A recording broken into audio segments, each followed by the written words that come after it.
ဒီလိုလှပတဲ့ exam body မျိုးကိုကြာကြာတော်များများကလိုချင်ကြပါတယ် exam body ရဖို့ဆိုရင်သင်တော့ဖို့လည်းမလိုပါဘူးဒါပေမဲ့ enemy တွေရလို့တလားခဏမှလည်းတော့မရပါဘူး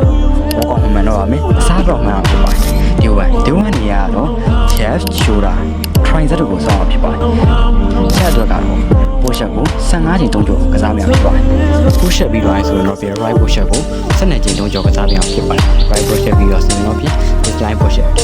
ကိုဆိုရင်တော့10ချိန်3ကြောကစားများဖြစ်ပါတယ် shoulder အတွက်ကတော့ right push up ကို10ချိန်3ကြောကစားများဖြစ်ပါတယ် shoulder press မှာဆိုရင်လည်း20ချိန်3ကြောကစားများဖြစ်ပါတယ် tricep နေရာမှာဆိုရင်တော့ lateral disc ကို15ချိန်3ကြောကစားဖြစ်ပါတယ် down push up ကို10ချိန်3ကြောကစားများဖြစ်ပါတယ်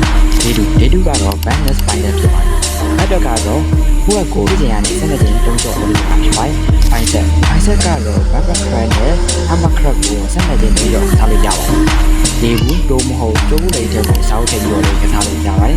day 3ရာဆိုရင်တော့ဖြစ် less day ဖြစ်ပါတယ် less day ဆိုရင်တော့ဖြစ် crunch ကို15ချိန်3ကြော just squat ကို15ချိန်3ကြောကစားလို့ရပါတယ် crate ကိုဆိုရင်တော့ဖြစ်25ချိန်3ကြောကစားလို့ရပါတယ်ဒီ workout plan တိုင်းကို3ရက်စော1ရက်နားပြီးတော့အစားတောက်ကိုကျန်းမာရေးနဲ့ညီတဲ့အစားအစာကိုစားပြီးရင်အချိန်တစ်ခုကြာလာရင်တော့ထားပါတဲ့ additional ကိုရရှိမှာဖြစ်ပါတယ်ဒီလို workout အကြောင်းအရာတွေကိုသိရင်ကျွန်တော်ရဲ့ channel လေးကို subscribe လုပ်ပြီးတော့အားပေးလို့ရပါတယ်ခင်ဗျာ